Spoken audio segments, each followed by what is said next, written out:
Hello mga guys, luto tayo ng balon-balunan ng manok at saka atay.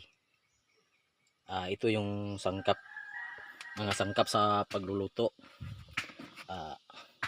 Ahos, saka sibuyas bombay, at saka green peas, saka ketchup.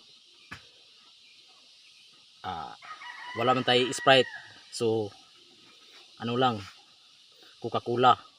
So oil. Ang una nato sa pagluto ani ang oil. So oil.